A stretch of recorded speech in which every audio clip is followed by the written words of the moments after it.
Yes. Okay. So let's look. So who is going to begin? Sir, me. Fine. Yeah. So today, Naya and I are going to present on the essay of Unit 2, the first essay, which is Comparative Literature as Interliterary Theory, which is written by Caesar Dominguez. I'm not sure I'm pronouncing the name correct. Juan Saussy and Radio Villeneuve.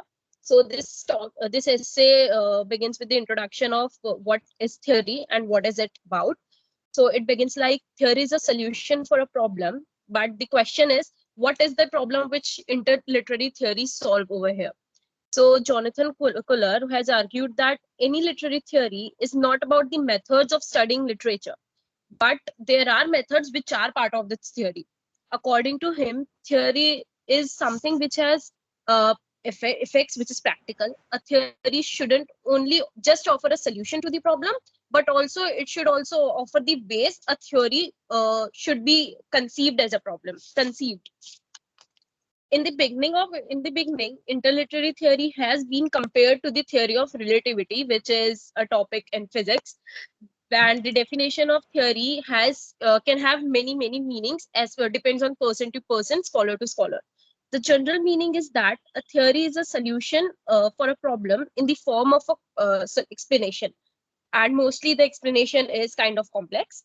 As per Durison's interliterary theory, he doesn't ask which literary problem, like which this theory solves which literary problem, but he focuses on solving it by his point of view. He says that one should solve the problem from his own point of view rather than focusing on the explanation. However, there is an additional meaning to the theory given by him. Then he says that interliterary theory is the study of relationships of a national literature to other literatures, which means that the theory not only contributes to the formulation of the laws of the interliterary process, but also to the knowledge of an individual character and a particular nature of the national literature. Durison also proposes that interliterary theory should replace comparative literature. However, his complex explanation has led him to replace comparative literature with interliterary theory, which is kind of confusing, as what he means is replacing the initial by the later thing. Here, comparative literature is a discipline which is a whole branch and is broader than a theory. To make us this understand, the essay gives an example, which is as gravitation is associated with the discipline of physics, similarly, interliterary theory is a part of comparative literature, but is not an individual thing. So the question is, the what does this interliterary theory do? What problem does it focus to explain? So in the essay states that the problem is in interliterary theory, there is usually a comparison between history of national and international literature, which is created because of the relation between dialects of historical literary work. Dialects are different, but sometimes can point towards same meaning, which is contradictory. What is theory? That essay gives the definition of it as the theory which provides an explanation for this problem is called interliterary theory or theory of interliterary process, because this theory or process give references to the development and the progress of literary growth. In simple words, interliterary theory aims to explain how relationships are established between individual works, and as a result of these relationships, literary groups are created and they determine dominant directions of world literature. In the next section, the next section of the essay is the interliterary theory as critique of common sense notion. As mentioned earlier, that interliterary theory is a part of comparative literature, but this statement needs more qualification.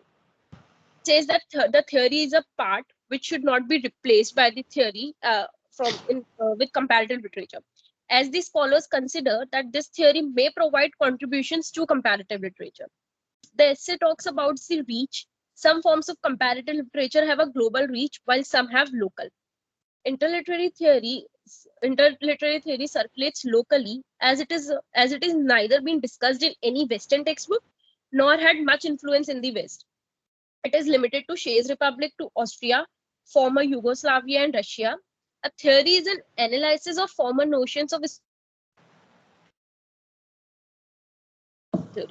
The most of the textbooks on comparative literature provides double history of the era, which is made of two schools. One is American and the other is French. Paul Paul Van Piegen, with his 1931 textbook, La Literature Compari, is credited as the leading figure of French school, whereas René Velec, with his 1958 diagnosis of the crisis of comparative literature and theory, H. Remake, who responded with his 1961 definition of the discipline, are credited as the leading figures of American school. Although such methods and vision of the history of comparative literature is restrictive and misleading, because these two are these are the two schools. As this misleads, one have to fight with the fact that many French scholars, such as René Etemble, were more influential in the American academics than in French. René Velec established the Department of Comparative Literature at Yale University and schooled and inspired a generation of comparatists. Was a Shays exile and was trained to Charles University, Prague. He participated in the Prague Linguistic Circle. However, he always refused to be considered the leader of the American school. Apart from France and the US, scholars from different parts of the world have made contributions to the comparative literature. Durecin from Slovakia is one of them. Durecin, in his original work N.B. Gogol and the Slovak Realistic Short Story in 1996, which was his doctoral dissertation in problems of literary comparison and problems of literary comparatism. In both of these works, he reacts against the main tenet of French style comparative literature, which was also criticized by Velec in 1958 and was named the study of influences between literary works. He focuses on the concept of influence itself. The classic concept of influence holds that a writer mechanically reproduces an element from a previous work in his own way. According to him, influence should be reimagined as individual reception and in a systematic order. That is, a writer creatively rewrites elements from previous work, which means individual reception, whereas systematic reception is for writers' attraction to specific works from other literature, which reveals something about the sending and receiving of systems. His arguments on individual reception made way for Hans Robert reception studies in 1980s. His arguments on the systematic conditions of reception were helpful for Itamar Ibn Zahar's polysystem theory since late 1970s. All this was possible because of Durecin, because he built upon the lessons provided by Alexander Veselovsky and historical poetics and the Russian formalists. In the era of late Stalinism, when the ideologies and policies adopted by Stalin based on centralization, totalitarianism, and pursuit of communism, like this is known as Stalinism, Veselovsky was its founder in Russia and was accused of being bourgeois cosmopolitan direction in literary studies. For Durecin, his discussion of how social factor condition the evolution of literature was key importance, especially in relation to what he called psychological parallelism. By this, he meant that certain schematic verbal formulae are commonly used to represent reality, and hence there is a similarity of literary motifs worldwide. André Joles in Western Europe in 1929, on the basis of simple forms, which included 9 varieties, which are fairy tale, saint's legend, myth, riddle, proverb, case, report, and joke, which Joles treated as the foundation of world literature. However, when these forms combines with high literary works in the sense of Jacob Grimm's art literature, then the similarities cannot be explained by generation, but cultural contacts. This thing is argued by Veselovsky. Talking about the Russian formalist, Durecin is interested in knowing how they reacted against Veselovsky's tenets and literary evolution. Durecin's critique and development of Veselovsky's, Zirmunsky's comparative research, and the formalist view on the literary evolution provided the logic for his theory of literary process, which focused on trace literary growth from national literature to world literature. He puts the emphasis on the individual creative process implied in reception on the specific causes, where one literary system is attracted to another literary system. The third section of the essay talks about the two branches of literary growth. In late 1960s, Durecin's aim was to formulate a general theory of world literature, which initially involved a systematic analysis of French school and comparative literature. He argues that literary relations never develop between two elements, but at various levels and simultaneously. For example, so between source element and the target element, or between the source and the target system. The reception of Byron in Slovakia during the 19th century is the result of interliterary relations, both between English and Slovak literatures and between Slovak and Russian literatures. He draws on seminal works of Zirmonsky and Irina G. Nupokavia and taking into consideration the critique of some inconsistencies by the leading Shays comparatist, Frank Wallman Durison arrives at a binary model of literary relationships. The relationships consist of either genetic contact or typological affinities, which are the two parts of literary process. Now, what is genetic relationships? Genetic relationships name similarities that are due to factual contact between two works of different literature. It can be either external or internal.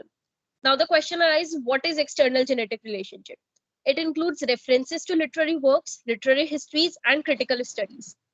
What comparative literature traditionally has called reception, Durison calls that reception signifies something different.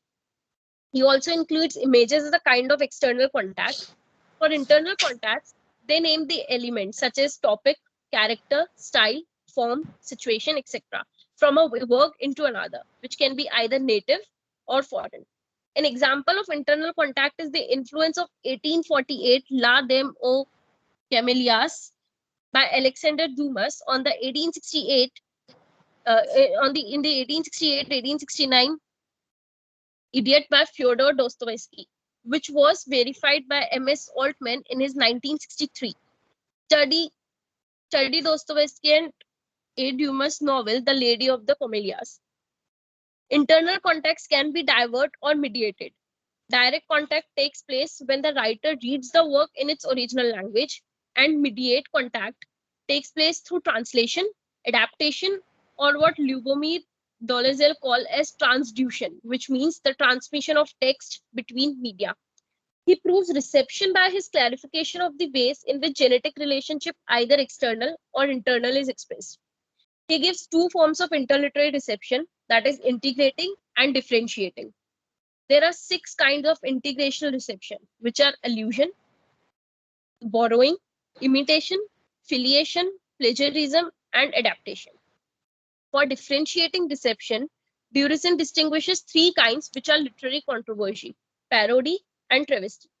The second main branch of interliterary process is formed by typological affinities, which represent a step closer to world literature. According to their degree of intensity and conditions, Durison distinguishes 3 categories, which are socio-typological, psychological typological, and literary typological. Socio-typological names similarities which are the result of similar social situations. Literary typological are literary similarities which are not caused by any kind of external influence. And psychological typological include literary similarities that are due to similar authorial personalities. So this section ends with these 3 degree of intensity and conditions. I would like Naya to explain the further of this. The next section of the essay is an intercultural interlude. In 1958, during the second conference of the International Comparative Literature Association, Wellick identified that comparative literature was in crisis. So 3 years later, Remak gave a new definition of comparative literature. According to him, comparative literature is the comparison of one literature with another or others, and the comparison of literature with other spheres of human expression. So, according to him, it was a valid solution in the US, as he felt that this definition is probably acceptable to most students of comparative literature in the country. He basically meant by the American school, whereas he felt that it would be subject to considerable argument among an important segment of comparatists, which he called the French school. So, if one contrasts the 1961 text by Remak to the 1958 text by Wellick, one would realize that Remak's definition does not deal with the central issue which was raised by Wellick at all. The issue is that comparative literature has not been able to establish a distinct subject matter and a specific methodology. So clearly, Remack's definition does not provide any solution for either of these two issues. However, Durism did face the first problem, which was raised by Welleck, as interliterary theory aims to explain a process that is continuous and therefore does not stop at either side of the national or the international. Now, coming back to Remack's definition, it is evident that his solution consisted in simply enlarging the scope of comparative literature from the traditional interliterary axis, that is the comparison of one literature with another or others, to the new interartistic and interdiscursive axis. Now, the new interartistic axis refers to the comparison of literature and other arts, whereas interdiscursive axis refers to the comparison of literature and other areas of knowledge, such as history, philosophy, social sciences, religion, etc. Despite Remack's statement that his definition was probably acceptable to most students of comparative literature in the US, still there were new attempts at solving the crisis of comparative literature. Like there were attempts to expand the interliterary axis in American academia through three consecutive waves. Now, these three waves are post-colonial studies, East-West studies, and world literature. The aim of these three waves was to overcome Eurocentrism. So, Eurocentrism is a cultural phenomenon that views that histories and cultures of the non-Western societies from a European or Western perspective. So, the aim was to overcome Eurocentrism, which was not mentioned by Welleck, in contrast to the concerns of one of the leading scholars of the French school, whose name is René Etiemble. Here, the East-West studies have played an important role as they have a direct yet unnoticed link to Durison's classification of typological affinities. East-West studies emerged as a kind of a horizontal axis for the research of affinities, which was shared by Eastern and Western literatures. Now, talking about Etiemble, he was one of the scholars who have worked on East-West studies, and his 1960s admonitions were about overcoming Eurocentrisms. Many such scholars like him found a source of inspiration in Zirmansky, who was one of the main influences on Durison. Taking the discussion of East-West studies further, Earl Miner, in his Comparative Poetics and Intercultural Essay on Theories of Literature, has represented a milestone in the history of East-West studies. That's because the binary comparison of single Eastern-Western works is not preferred over the comparison of foundational meta-literary reflections from the West and the East. For example, Aristotle's Poetics, Horace's Ars Poetica, the great preface to Shi Jing, which is a classic of poetry, and Xiaomi's Fu Shikadin. Miner has chosen as objects of comparison what he calls explicit originative poetics. According to him, a poetics is explicit when it is a treatise like text that addresses the principles of literature as the ones that I mentioned. By comparing Greek, Latin, Chinese, and Japanese poetics in his 1990 book, Miner concludes that, with one exception, lyric is foundation genre of the world's explicit poetic systems, and it is the implicit basis of others. So that exception is the Western literary system, as its foundational genre is drama.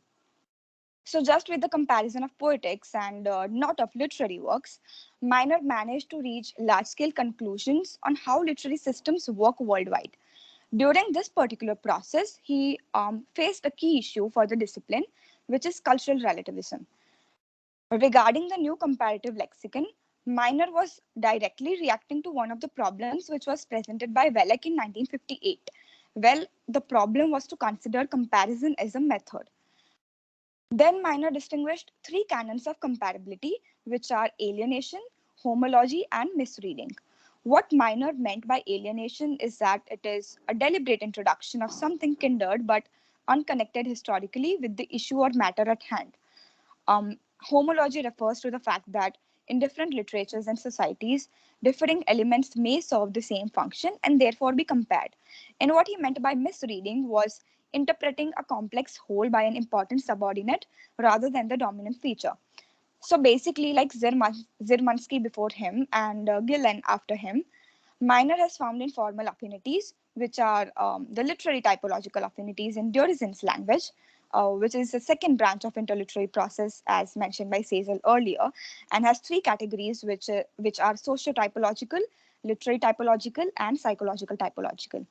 So he found in formal affinities the key to literary universals, and hence the step on the way to what Etiemble calls a Vremo general, which is really general literary theory.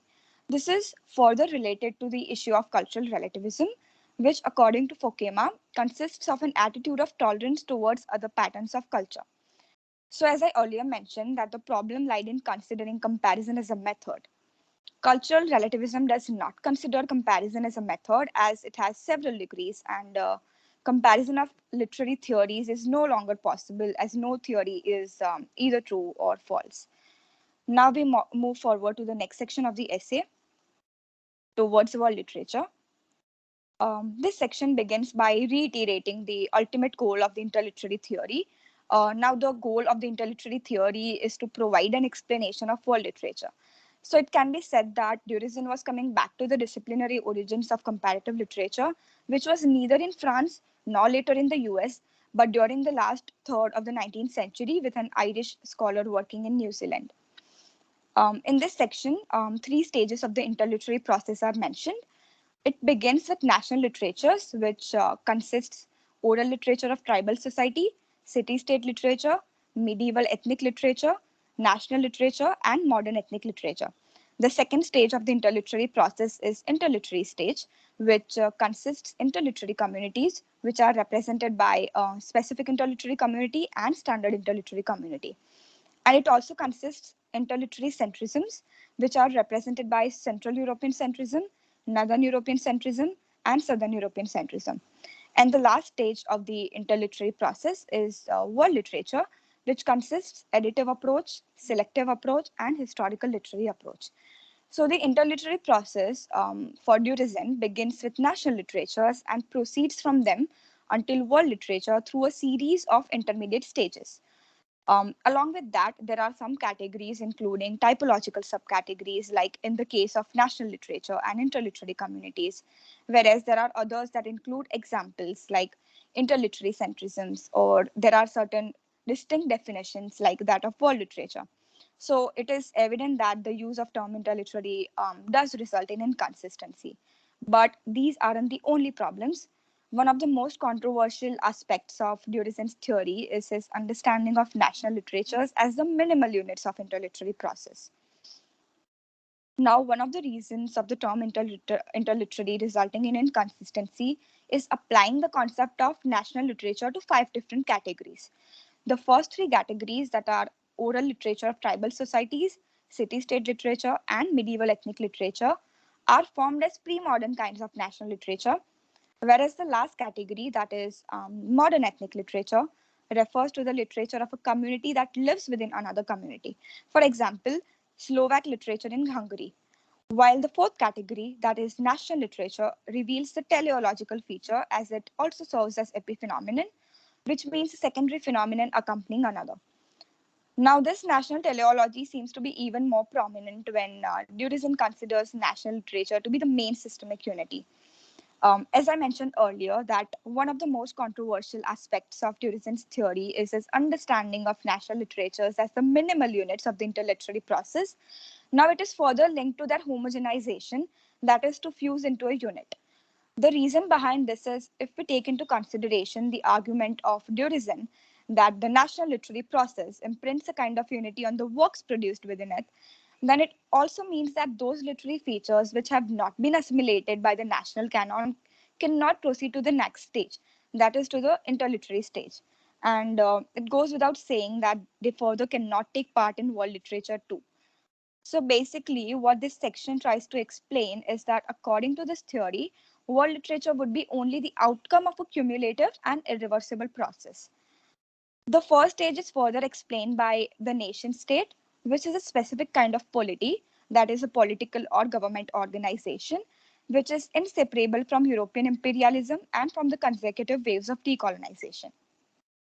The agency of a European style polity, that is, the nation state, helped to achieve decolonization from former European empires, and national literatures played an essential role to provide those states a new identity. Now, the first state is also explained by national literature from unit to code. And this part begins with the description of national literature. National literatures are systemic self descriptions and self organizations that discriminate what is systemic, that is native, from what is extra systemic, that is foreign. So, just as one does not confuse a grammar with a specific language, One should not confuse a national literature with X or with anything, and also should not consider national literatures as minimal units of world literature. Now, coming to the second stage of the interliterary theory or interliterary process, that is the intermediate stage. The first intermediate level of the interliterary process is represented by interliterary communities. Durism has distinguished two classes of community depending upon their degree of proximity to the national units. The first is the specific interliterary community, which refers to the coexistence of several literary systems whose level of integration is close to that of national literatures. For example, the literatures of the former Yugoslavia, the former Soviet Union, and Spain are clear examples of such specific communities. And the second one is the standard interliterary community, which refers to the coexistence of national literatures whose interaction is the result of several factors such as ethnicity, geography, ideology, or religion. But one important point is that the outcome of it is not a literary unity as homogeneous as that of national literatures. Now, a question is raised whether literatures in Spain is a specific interliterary community or not.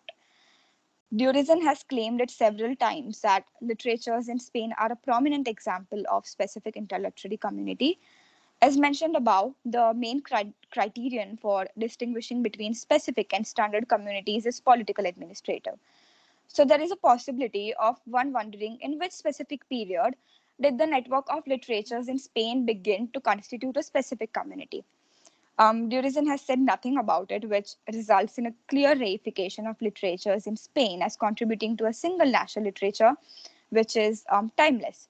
So the national factor leads Durizin to exclude any reference to Portuguese literature, even though several literatures in Spain, like Catalan, Galician, and Spanish, have had a high degree of interaction with Portuguese literature at several moments in history. Now, in the series devoted to specific communities, there is a single chapter on literatures in Spain. So it seems that the interliterary theory reiterates old ideologies of Spanish literary theory, namely particularism and exceptionality. The second intermediate level is represented by literary centrisms. Durizin defines it either as regional bodies larger than communities or as communities that play a large scale integrative role. For example, it can be observed in the active centrisms within literary life in Africa, Latin America, and Asia. Now, this integration of individual European communities within a higher body, that is, of European literature, represents the term European centrism. The integration role played by centrisms may be correlated with literary communities that work in a Wallerstein-like way as real world literatures. Wallerstein is a disciple of Ferdinand Brodel, and he is a social scientist who is best known for his modern world system theory. His concept of world system draws on Brodel's economy monde or world economy. What he meant by it is that a world system is larger than nations, but does not necessarily have to be global, as several world systems may coexist. For example, one may say that several world literatures in global languages such as English, Spanish, French, Portuguese, Chinese, etc., coexist such that they depend more on internal resources, that are works which are originally written in the global language rather than untranslated works. Now, it is essential to remember that while world literature refers to literature in the entire world, it is still a fragment, which is the largest fragment within world literature. But it has not been taken into consideration by Durizin in his interliterary theory. Now, these are some of the key examples of phenomena identified by Durizin within the materials from the large scale research on interliterary communities. The first one is plurifunctionality, which is a key feature of specific interliterary communities, but it applies to the interliterary process in general as well. It consists of a writer who plays all the roles of several writers within one literary system and the other. The second one is complementariness of oral tradition. Well, during certain periods, the oral traditions from a specific nation becomes the shared heritage of a whole interliterary community. For example, this happened with Russian bailini or ballads and Ukrainian dumi or epic poems in the Slavic interliterary community. And the third key example is delayed incorporation. which represents a return to previous stages of literary development with the aim of incorporating some of its items within the current literary situation. For example, the discovery of the Tale of Eagles campaign in 1795. It introduced a kind of a new aesthetic trend both in Russian and world literature. Now, these new phenomena influenced Durizin. His collective volume, Concepts of World Literature in the Age of Globalization, was planned by Durizin himself as a test of his theory on world literature in relation to globalization. So it was published posthumously, which has provided good indications of how the theory of interliterary process was being updated by Durizin in accordance with new phenomena. And the last stage of the interliterary process is represented by world literature, which is changing phenomenon as it changes from one period to another, from one literature to another, and from one reader to another. World literature is defined as a structured system of literary phenomena that are either genetically or typologically related. Basically, this definition embodies the historical literary approach to world literature, which aims to overcome two traditional approaches, which are the additive approach, which defines world literature as a mere sum of all literatures in the world, and the selective approach, which defines world literature as a set of canonical masterpieces. So, this is the last section of the essay, Interliterary Theory Beyond Duration. It is evident that history of comparative literature, which is mainly divided into two schools, French and American, is misleading. The author's aim is not to put forward a third school, but rather to contribute to a more varied view of the discipline. Now it further requires surveying transitions of the discipline globally. Well, Durizan's interliterary theory is definitely of key importance for such an aim. Though the interliterary theory originated with research of Durizan, who is its main representative, this does not mean that it is an individual enterprise, as there are specific research projects which have been developed by teams. So there are two ways in which the interliterary theory is a collective product. Firstly, Durizan constantly tested the results of his research by having them discussed among colleagues with whom he worked either at his own institution, that is the Institute of World Literature in Bratislava, or research centers in Prague and Moscow. So after Durizan's death in 1997, his theory was amended and expanded by disciples and colleagues with whom he worked either directly or indirectly. An example of the continuous appeal of the interliterary theory is the 2010 collective volume, which was named as New Imagined Communities. In it, Anderson's concept of imagined community is coupled with Durizan's interliterary community. So this shows how the interliterary theory of Durizan still exerts its influence in today's era too. Here our presentation ends. Thank you everyone for listening. Yes. So that was a very clean kind of presentation. So let's have discussion on this.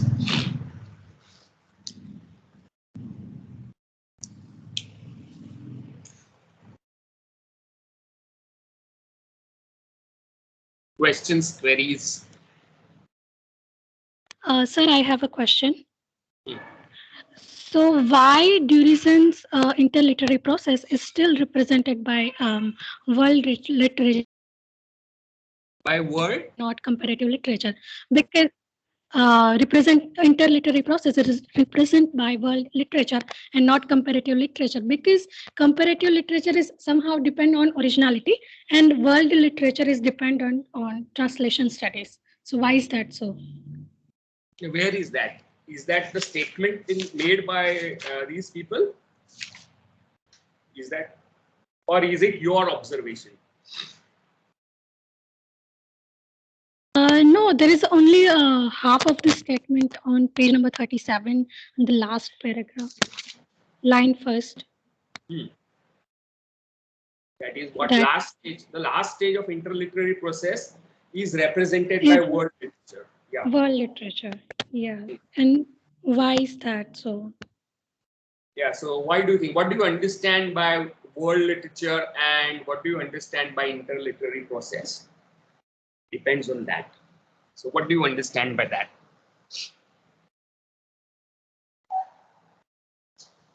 Interliterary process is somehow not a discipline.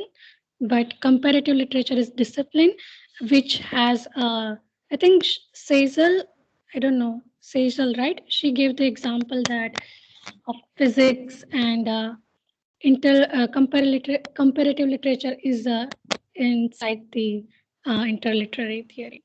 I Yeah. don't know, I'm not sure. Yeah. Yeah. So what is difference between comparative literature and interliterary process, right? Or is it one and the same? That's the question for you. I'm sorry. Cecil, I think. How would you respond to this?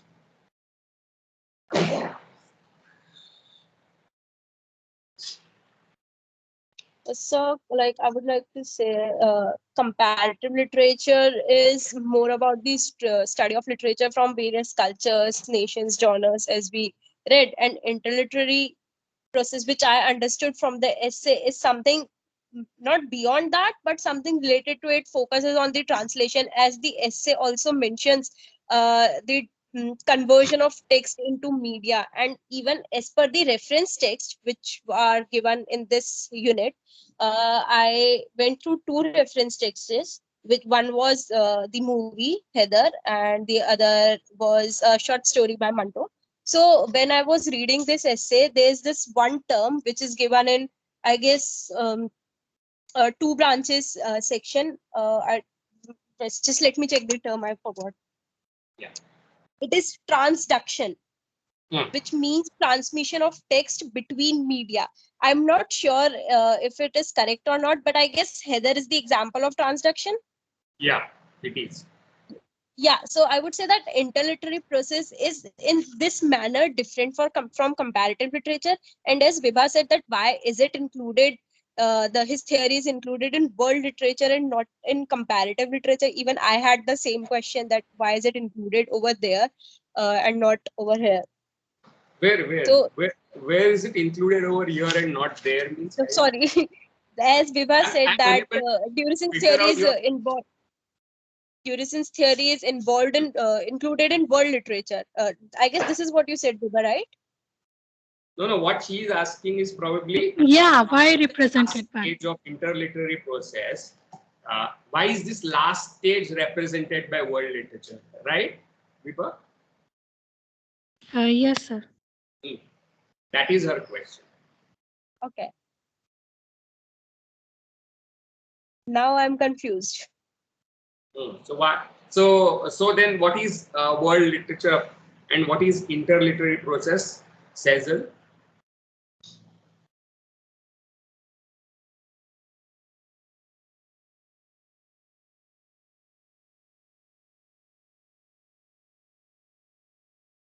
Because it changes from one period to another, from one decade to decade. What changes? What changes?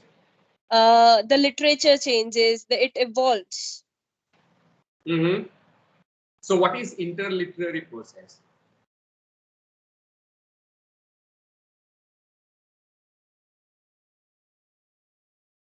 How would you explain that term?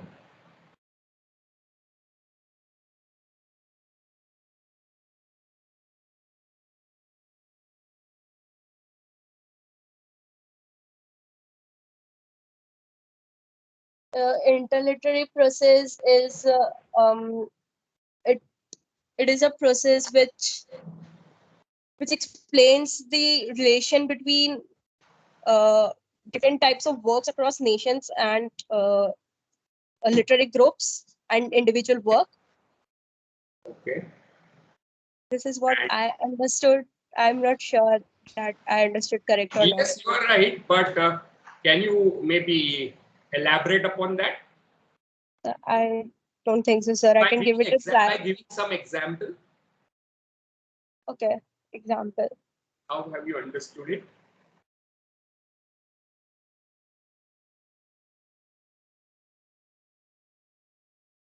I'm not able to think of any right now, but maybe throughout the lecture I can. I don't know.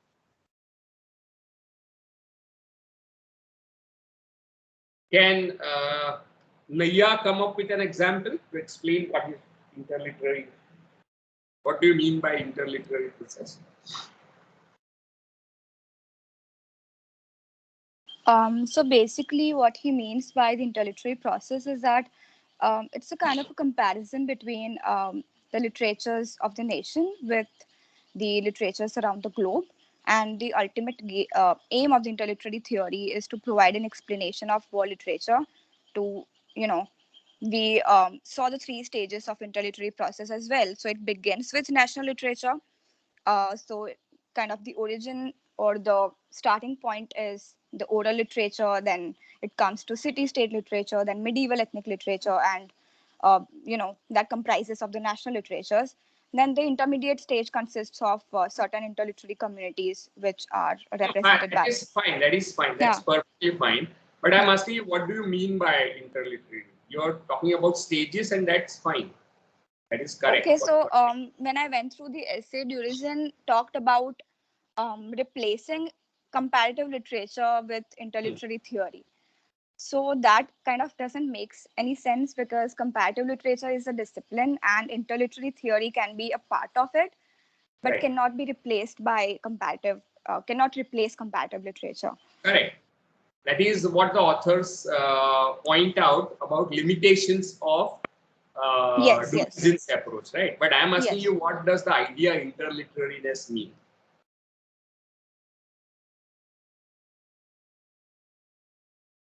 Like between two literatures, What between two literatures? the comparison between two literatures of the Comparison. nation and around the globe as well. Okay. Comparison. Does that imply comparison between two literatures? And which two literatures you mean? Well, there is no, there is not any kind of restriction. Like Okay. it transcends the border as well. Like Hmm. around the globe, there is, either side of the national or the international. Hmm. Hmm. So, interliterariness is what? How will you, between two literatures, what does it imply? Does it imply study of similarities and difference, the act of comparison, or does it imply relationship between two literatures? I think it implies a relationship between two literatures. Okay, what kind of relationship? You're right. I'm really sorry.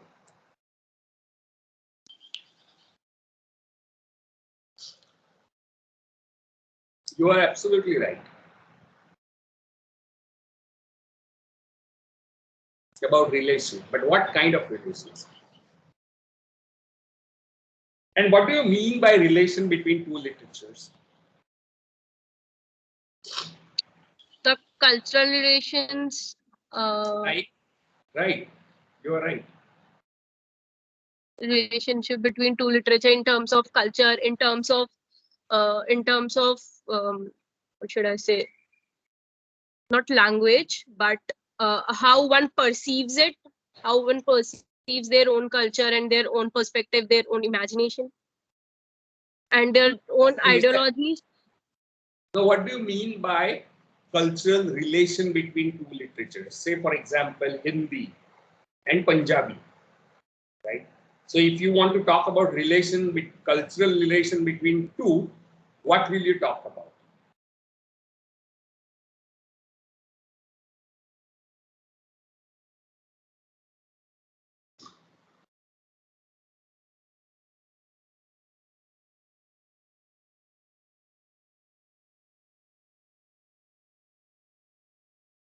Both of you are on the right track, Saisal and Naya. That it indicates relationship rather than act of comparison, right?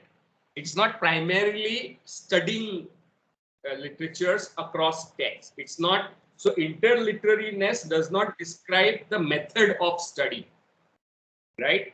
But it describes a relation between two literatures, and as you rightly pointed out, it's also about cultural relations.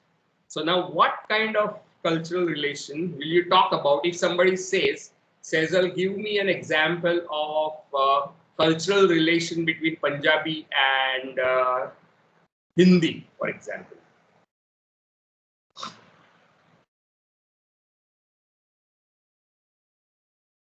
or Gujarati and Hindi? What kind of relations will you talk about?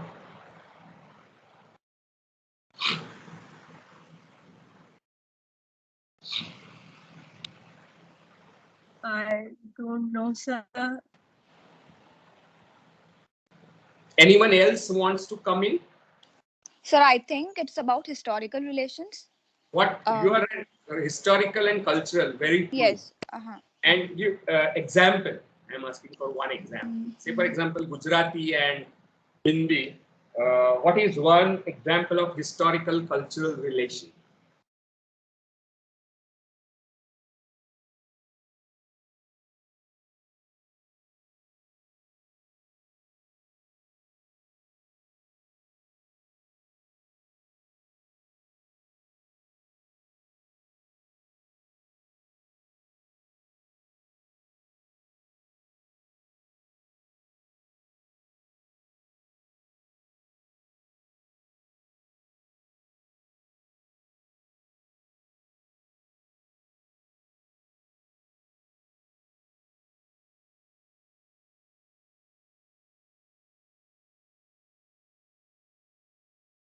Sure, like maybe in terms of their values, in terms of their rituals, But customs, that is not customs. comparison, right?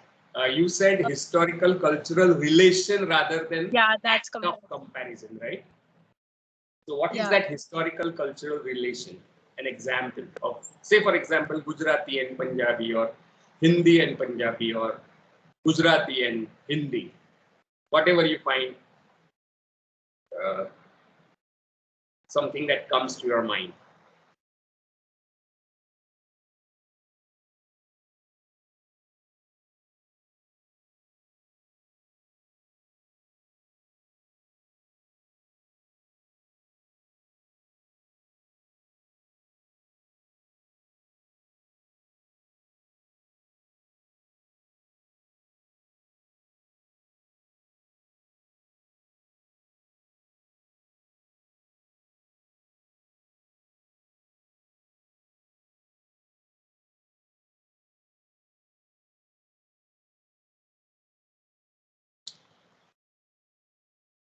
Anyone?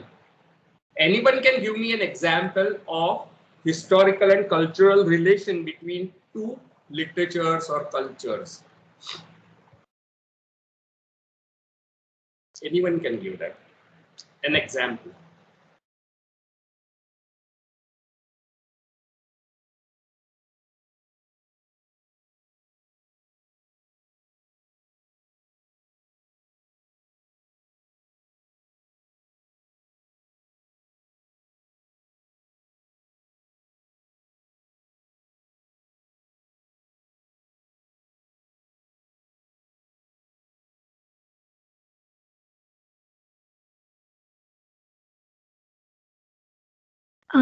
Maybe partition which influence both literature historically.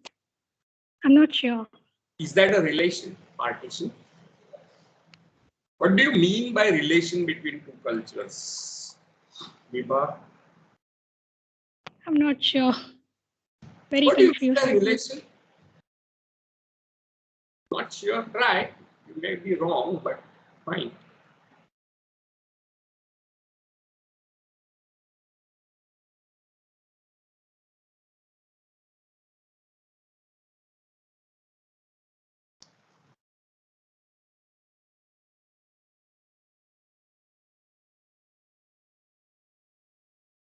So if we talk about relation, then partition is related to the countries, no? Because relation means, in a way, like two or more things are connected.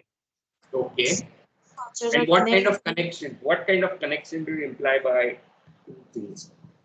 So it's a historical connection of what Right. happened in partition. Ah. Yes. We need Of to figure.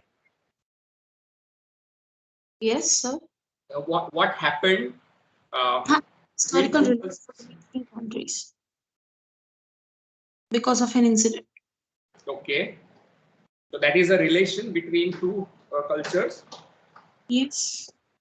Okay.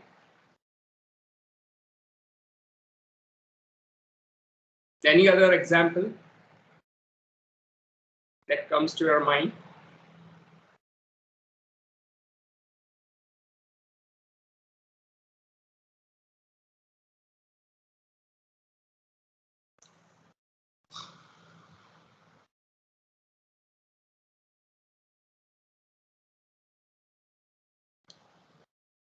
Is there anything like uh, a ghazal in Gujarati or a sonnet in Gujarati or haiku in Gujarati? Is there anything like that? I'm really sorry, I have bad cold. Yes, sir, it is. So what? How do you explain that? How did haiku come to Gujarati? Can you say that haiku in Gujarati is example of relation between two cultures? Can you say that? Yes, I think so. How? Can you explain something? Well, it present in both culture, both literature, but Yeah. but there is a little variation in it. Right. So how is it present in both the cultures? Why? And why is there variation? Well, it traveled through, not originate. Huh. So it traveled to One literature to another, one place to another. right. From which literature to which literature did it travel? Japan literary tradition to Indian literary tradition. Okay. So can you say that is a relation? This travel of form, literary form, from one literature to another is a kind of historical cultural relationship. Can you say that? Or you cannot say that? Yes, maybe, but not sure again. Okay. Naya, can you say that this is an example of relation between two cultures? I think so, and I remember one example about modern Sanskrit literature, where I came across an author named Satyavrat Shastri, who thought that modern Sanskrit literature lacks travelogues and autobiographies. So he Okay. was the first person who came up with Yatra Kavyas, and so yes, it was even due to, well, he felt that there is a lack of autobiographies and travelogues, so that's why he included it in modern Sanskrit literature. So And that then can be a he started writing those kind of yatra kavya yes, because he felt that in modern Sanskrit there is no travel writing. yes. Okay, so what kind of relation is this? This is Where did he get the idea of travel writing from? that I don't know, but What I do you just think? What's remembered your this guess? example. What's your guess? Travelogues. Yes, he visited Germany, and that's why he got influenced and inspired by the culture of Germany. So that's why he wrote the first Yatra Kavya that was about Germany, the beauty of Germany. Okay, but that is the experience he wants to communicate, right? Yes. I'm talking of where did the idea of travel writing emerge? If it is not there in Sanskrit, that you require such a form, where do you get this idea from? Only because he traveled to Germany or because he has read travel writing in either other languages, maybe English or He must have definitely read other travelogues and other travel writings in other languages as well. That's why he came up with this idea, I guess. right. So when he himself went to Germany, he thought that let us convey this experience in Yes. the genre that was not used before in Sanskrit, Yes. right? Contemporary Sanskrit. Hmm. So, how will you describe historically and culturally relations between two literatures? Are there two literatures involved or it's only one literature? Just Sanskrit. No, there are definitely two literatures involved. So, which are those? Of course, the one from which he got influenced, and the other one is definitely Sanskrit. So can you say influence is one of the relations between two Yes, cultures? Can you say that? yes, it can be said. And is it cultural and historical? It is definitely cultural, because he got influenced by the culture that he saw in that country, and of course, because he read another person's travelogue, and that's why he got influenced, and then he included that in modern Sanskrit literature as well. So you can say this is a relationship between two or three cultures, Two or right? three cultures, yes. Yeah. So, that of inspiration and influence. Hmm. Inspiration from German culture that he visited, Yes. and somewhere where he had read those travel writings, Hmm. right? So there are three cultures involved. One is Sanskrit, right? Yes. Second is Germany, where he went, Hmm. and the third is that literature in which he read Yes. travel writing, maybe English or whatever, we don't know, right? So three cultures are involved, and this establishes a kind of relationship which produces a new genre in Sanskrit. And this new genre is Yatri Kavya, right? Yes. Really sorry, I got really bad cold this morning. So, but what kind of relation is inspiration and influence? So you can say inspiration and influence from several cultures is a kind of relationship between languages or cultures, right? Can you say that?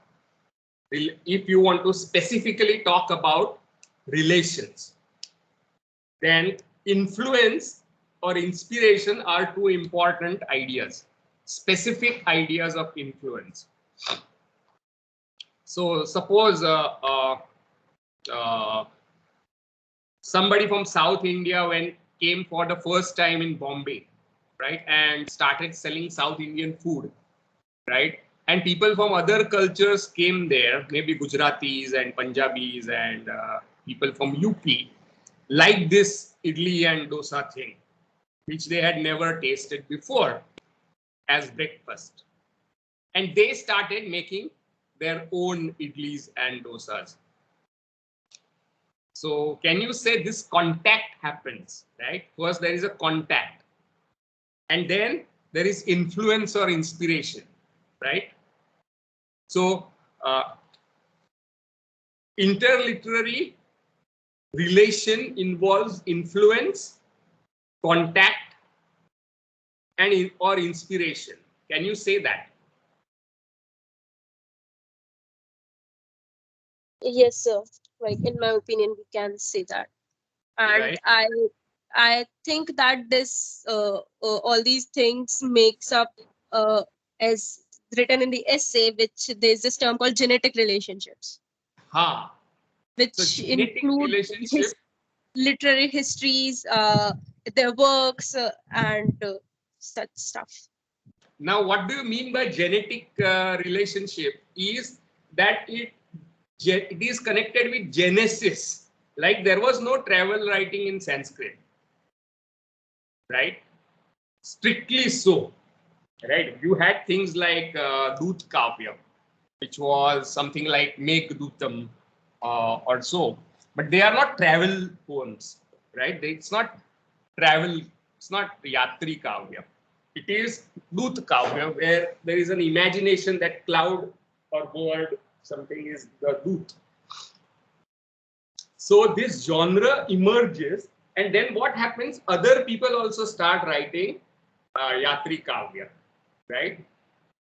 Which means that a new form emerges and establish itself in modern Sanskrit, right? So this kind of interaction and relation is called genetic contextual relation,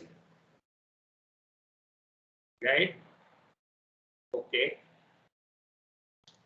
Uh, And why do you think these people discuss the very idea of theory? Theory kya hai in study of literature? What do you even mean when you say theory? Because you have studied a lot of literary criticism which involved many theories. So what do you even mean by theory? We have discussed that, right? So what, according to the scholars, Villanova, Saussy, and who is the fourth person? Third person is Dominguez. Dominguez. So, what do you think is the reason these people are discussing theories? Theory क्या है उसका क्या definition discuss कर रहे हैं?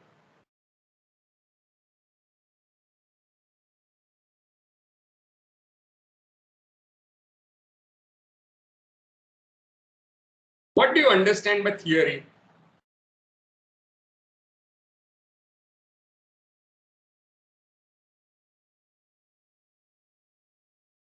You have studied various theories? No, maybe. Like structuralism, like psychoanalysis, like Marxism, like feminism. So what do you mean by theory? Theory का मतलब क्या है?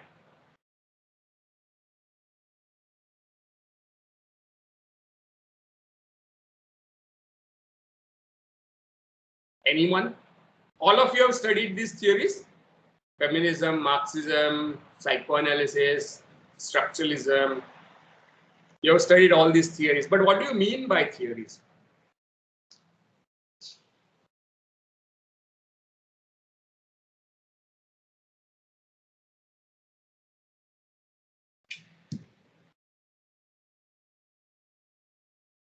Sir, may I? Yeah. So a particular description of particular topic, and it should be objective. Okay, is it only description like तुम्हारे सामने एक दीवार है तो उसका description को theory कहते हैं and it is an objective description. Would you call it theory?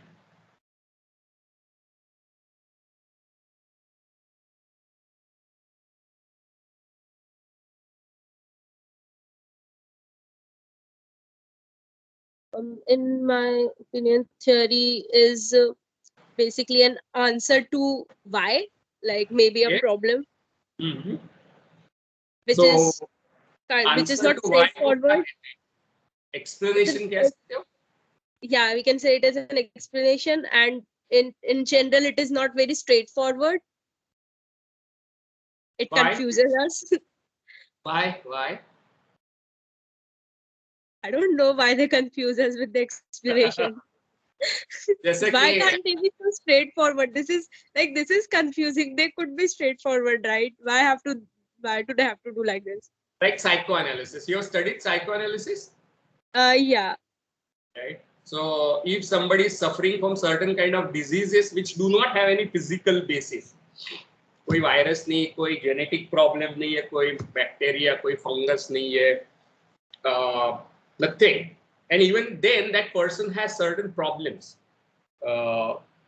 Then Freud came up with a theory, and it has something to do with unconscious part of his mind, right? And there is an inbuilt ability to repress many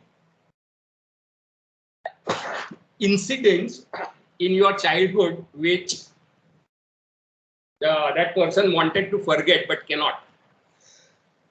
So they come back in certain forms and cause this illness. That is the theory which Freud came up with, right? Then straightforward explanation is not possible. कोई cause तो है नहीं disease का physical. तो कुछ तो cause होना ही चाहिए ना. उसको etiology कहते हैं, etiology of disease. So any disease which causes distress to person should have an origin, right? क्यों होता है भाई ये problem? And that is what scientists want to discover. And so he embarked on his research and develop a lot of methodologies to explain and attempt to cure that person of those diseases. Explanation अगर ठीक होगा तो cure भी हो जाएगा, right? हाँ ना, जैसे कि आपकी गाड़ी खराब हो गई and you come up with accurate explanation that its battery died probably, that's why it's not working. So once you find out why this happens, then you may find a solution. You may ask somebody to charge that battery or replace that battery and your vehicle starts, right? So getting accurate explanation is important to solve a particular problem.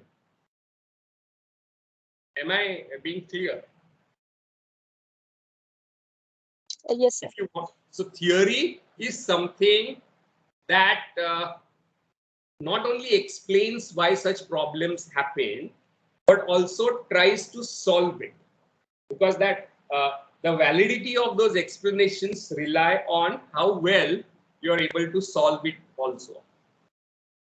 Once you find out that this disease is caused by bacteria, then you will prepare medicine which treats that bacterial infection. If you find out that this disease is caused by something else, fungus, so you will make medicines which treat fungus, right? So explanations, so as you can come up with solutions, right? And that is how science functions. So science comes up with certain explanations which aim to solve that problem.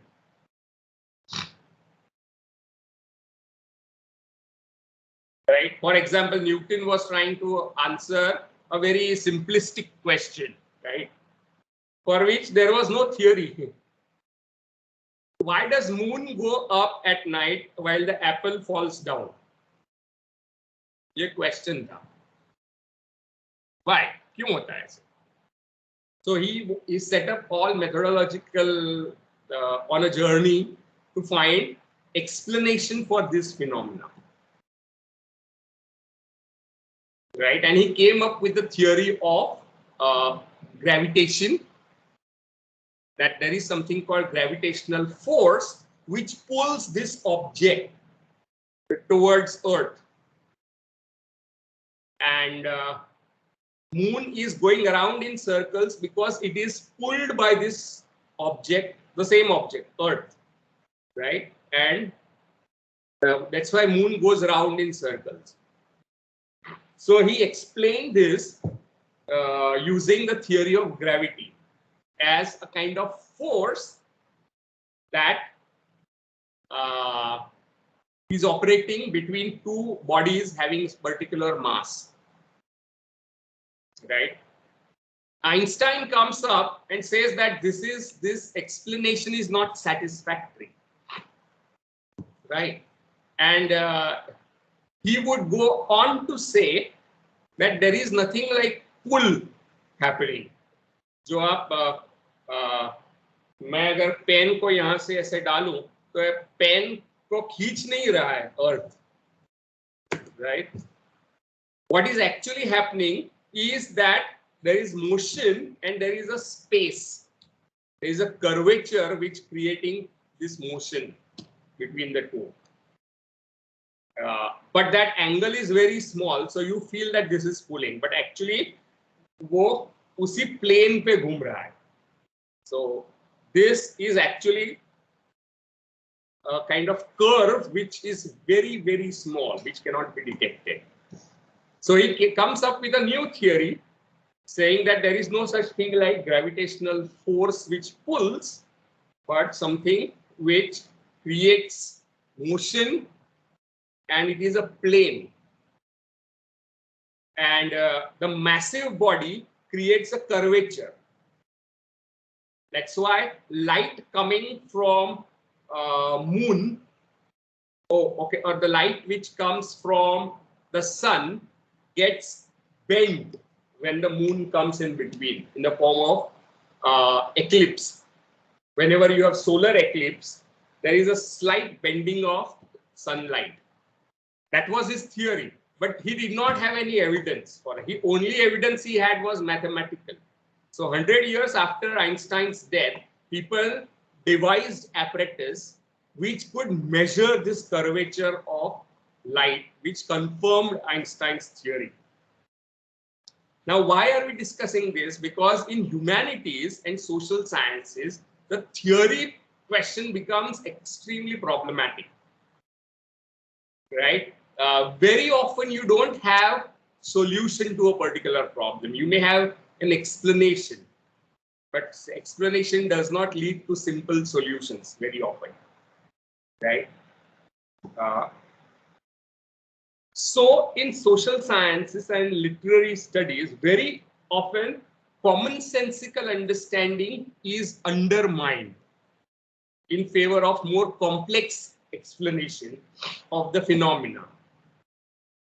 Like Freud telling that this is not happening because of any physical reasons, but unconscious part of his mind, there is some problem in the operation of his unconscious mind. And there was no way you can examine this or cross-verify or falsify this statement. And he went on to claim cure for certain cases, right? So psychoanalysis comes up with anti-commonsensical something which is completely does not make sense in common sense. For example, his claim that an infant of 1 day, right, is a sexual being, right? All human beings are driven by the pleasure principle. So when a child, very small child is born, the first thing that child gets pleasure from is from mother's breasts, right? And that becomes part of the source of pleasure for that child. And as child grows, then there are other parts of bodies which are called erotogenetic places which provide pleasure, like the genital organs, like the rectum or anus. All so when a child is excreting, child gets pleasure from that. The child is driven by pleasure principle. So child is inherently sexual being according to Freud. Now, these sexual desires cause conflict with societal norms. The desire for mother's breast and mother becomes a problem because a mother cannot be the source of physical pleasure for a child according to societal norms. And those societal norms are represented by father. So father becomes a rival and the child desires to displace the father. And all these things have happened with everybody, according to Freud, before the age of 3 or 4. Now, this does not make any sense for one's common sense, right? How many of you had this feeling? ये जो Freud कह रहा है कि आप 3-4 साल पहले थे तो you desired your mother and you wanted to kill your father and you would say अरे मुझे तो ऐसा कुछ लगा नहीं था. How many of you said that? I never had feeling to kill my father and desire my mother. How many of you felt that Freud is bluffing?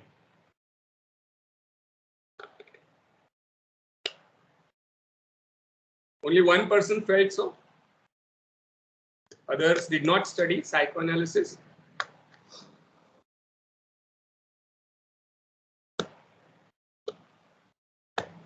Dehini. You did not, you couldn't believe what Freud said? Yes, no? That sexual desire for mother and animosity towards father. ऐसा तो हमें तो कुछ लगता नहीं था, right? So it goes against commonsensical explanations. So theory, according to Jonathan Culler and others, is something which challenges your commonsensical understanding of something, right? For example, why does a particular woman falls for a particular kind of men, right? Who may not be good in conventional sense of the word. Now you come up with all sorts of theory, and psychoanalysis also comes up with one kind of theory for that, right? So it goes against common sense very often. So theory is very often challenging the commonsensical understanding of cultural phenomena. Unlike, say for example, natural sciences, right, which try to come up with theories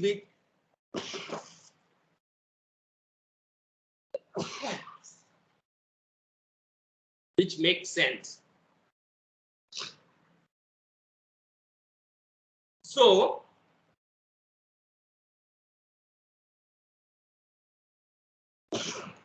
what cultural phenomena is interliterary theory trying to complicate or question or reject is what these authors are talking about. And what is that idea which this theory of interliterariness challenges, questions which idea? That comparative literature is different from interliterary theory or process? No. It challenges certain ideas, like commonsensical ideas, like psychoanalysis.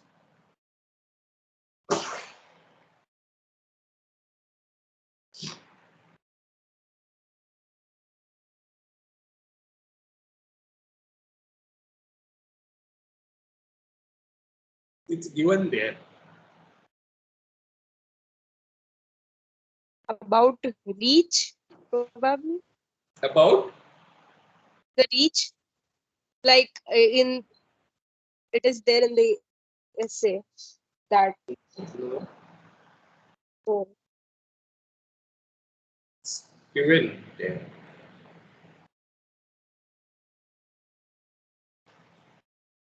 Anyone? Naya, Sezel, anyone? What commonsensical phenomena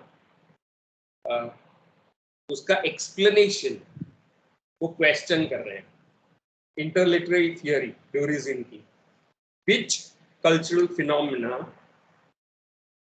they are trying to explain in a counter-intuitive way, if you want to put it that way.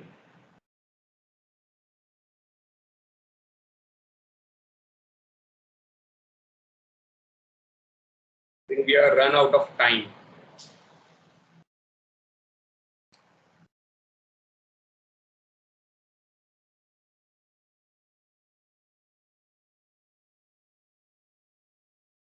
is it interliterary theory associated with discipline of comparative literature? No.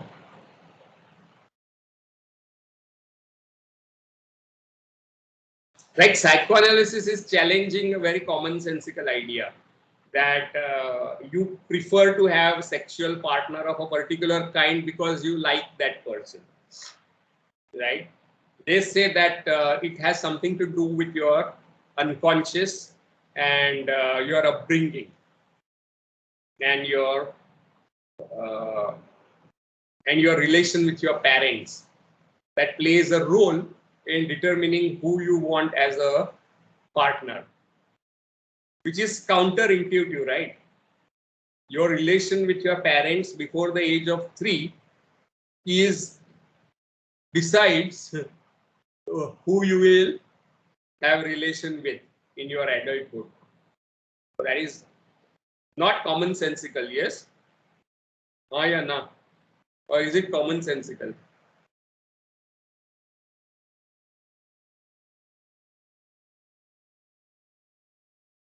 Yes, no.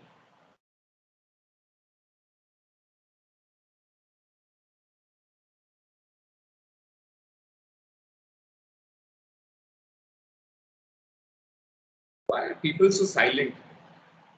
Is the explanation for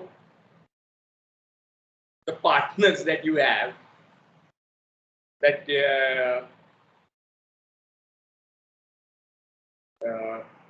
your romantic partners are not decided by your likes and dislikes, but your likes and dislikes are determined by your relation with your parents before the age of 5.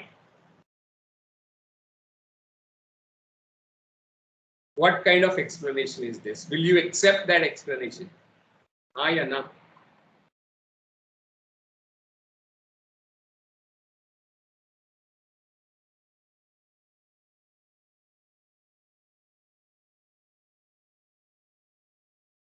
How many of you agree with psychoanalytical explanation that your romantic partner is not decided by you, but your past, childhood past, which you no longer remember?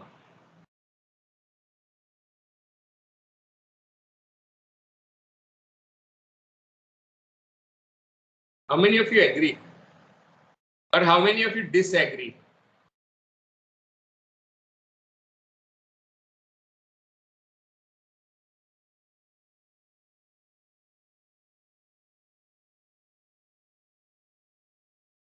How many of you are awake?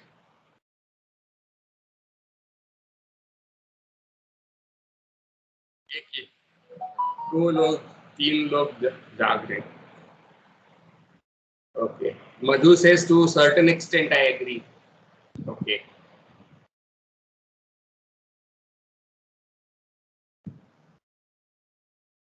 Tehini agrees? Disagrees? Asta agree or disagree?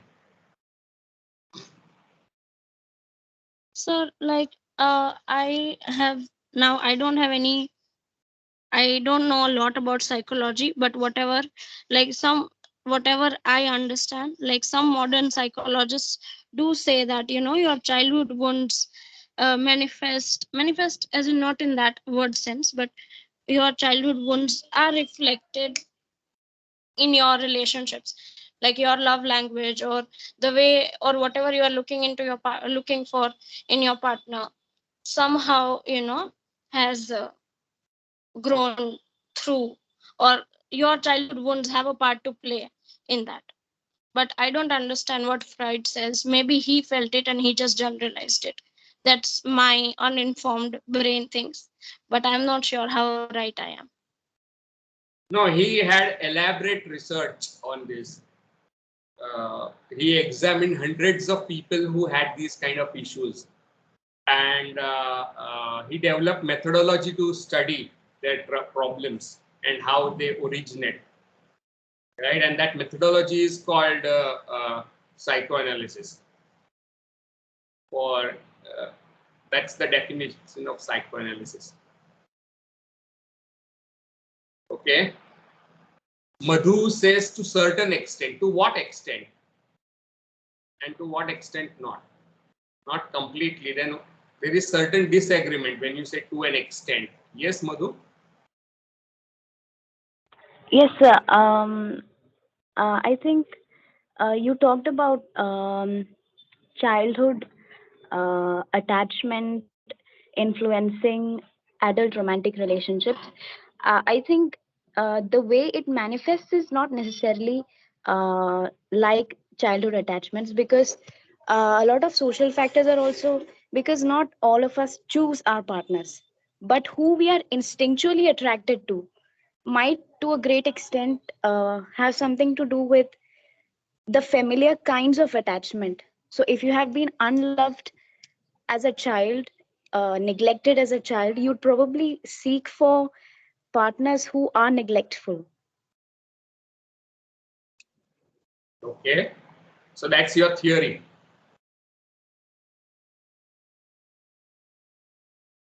That's your theory of relationship, right? And it goes against commonsensical theories, right?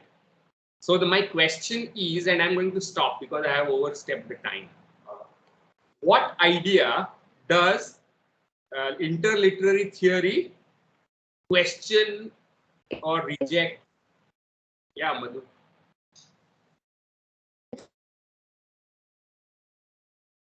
What idea is that? But if someone, I can't hear you clearly. hello, It's a hello, problem. yeah, Yeah. Go ahead. Yes, go ahead. There's some problem. yes, sir. I couldn't listen to you after that. There was a network issue. You Okay, asked so what something? I was saying was that you come up with a theory that is that goes against commonsensical explanations. Is Yes, it what does. theory often does. So my question is, interliterariness as a theory, what commonsensical idea does it question? So if you're not able to find out now, then consider this as a homework for the next class, because we have extended our we have time. Sir, 1 minute, sir, 1 minute. Sorry to interrupt, sorry to interrupt. Sir, on page number 22, there is this box given. Is it mentioned somewhere over there that theory as explanation of the problem? On page number 22, a gray Yeah. color box. Yes, The yes. theory which attempts to provide an explanation for this problem is named interliterary theory Yeah. because the literary